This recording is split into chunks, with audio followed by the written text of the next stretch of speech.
I've been told that women in Islam wear Gaaffiin kiyya akka amantii Islaamaatti dubartiin uffata qaama isii haguugu uffachuu qabdi jedhama. Kun immoo kabajaan isii warra dhiiraatiin akka eegamu godha jedhama. Akka yaadutti garuu hijaaba uffachuun mallattoo cunqurfamuuti. Sababni isaa qalbii dhiiraa eeguuf jecha maaliif qaama isaanii dho'isuun barbaachise? Kanaafuu dubartoota haala kanaan uffata akka uffatan dirqamsiisuun maaliif barbaachise? Dhimma kanarratti yaada nuu kennuu dandeessaa?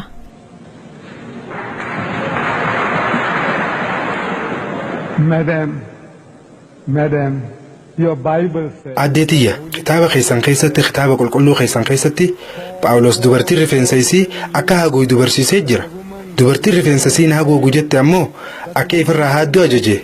Dubbii tana kitaaba keessaniitu jee. Bible says that.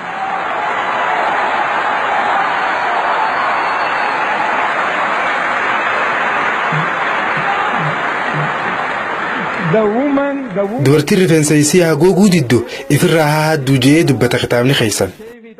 Dabalataan kitaabni keessan kun dubartiin bataskaana keessatti afaan ifiitiin sagalee ol kaastee akka hin dubbanne dhorka. Garuu warri bataskaana keessaa dubbii tanatti amanan.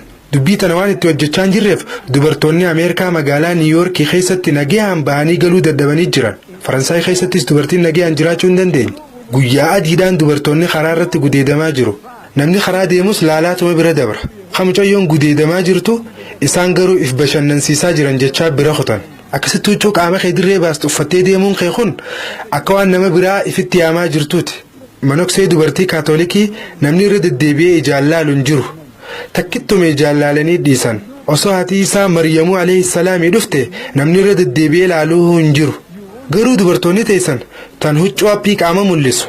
Kofoo jiinsii qaama hudhee qabu. Gurdii tafa cufa mul'isuu fi paantii qofa uffattee karaarra gudeemtu dargaggeessaa miti jaarsuma akka xiyyaa kana goggoysitee hambisti. It's attracting even an old man like me. I think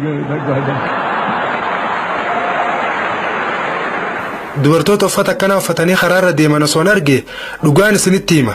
Keessi xiyya ni guggubata. Akkaataa uumama dhiiraati. Rabbiin haala kanaanin uume. Wanti ilmi namaa dachii tanarratti hedduu jaalatu dubartiidha. Ragaa kanaa quraanni akkana ja'a. Zuyyina linnaasi hubbu shahawaati minan nisaa'i. Laala sitti tokkoffaan minan nisaa'i je dubartiidha. Itti aansee wal baniina ilmaani. Osoo ilmaan 11 qabaadhee garee tuuta kubbaa miilaa tokko hundeessee natti tola. It makes me feel proud. Waan akkanaa qabaachuun hedduu nama boonsa. Sadaffaan wal qanaatiir ilmuqanxarati min adh-dhahabi wal fidda. Qabeenyota garagaraa, dahaba, lafa, wanti ilmi namaa barbaadu hedduutu ibsamee jira. Tokkoffaa irratti kan ibsame immoo dubartiidha. Number one, women. The Quran says the thing that allures man most on this earthly existence is woman. Waan kana sanitti himuun waan barbaachisuu miti.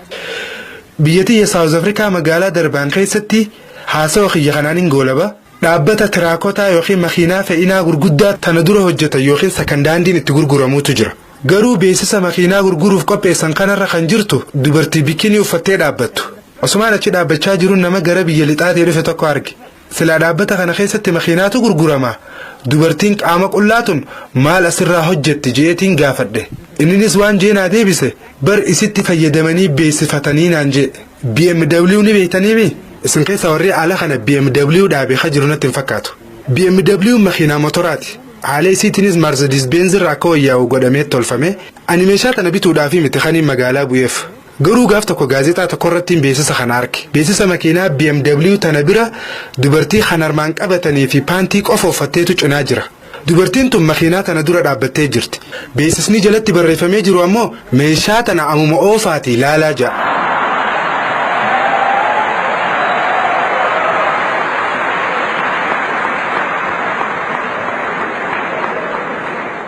Ani as biratti gaafii takkaan gaafadha.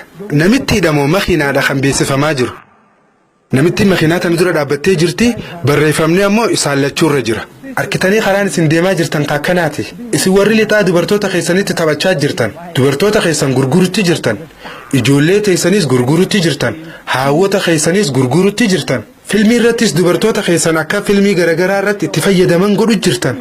takkaa dubartii gudiidamu jirtu fakkaattu faa mul'istaniiti isiin urjii addunyaati jettan isiin beekamtuudha jettan filmii irratti dubartoonni keessan dhiira biraa wajjin akka waa wal qunnamtii saalaa godhaa jiranitti yoo waraabanii mul'isanillee ustaniituma itti ilaaltan haalli kun hedduu nama gaddisiisa hedduu alhamdulillahi rabbiif galannee haa gahu nuti musliimoonni hanga ammaa dhukkuba akkanaatti hin seenne waan akkanaarraa fagaachuuf carraaqqii godhaa jirra isin warri lixaa haalli amma itti jirtan kun haalaa fi aadaa teessani nuti dirqamaan isin dhoorkuu hin dandeenyu na dhagee mucattiitiyya ibiddaan taphachuutti jirta isa kanaaf ammoo miindaa isaa argachuuf teessa shakkii takkaan maletti waan harka keetiin daleede ni harkatta.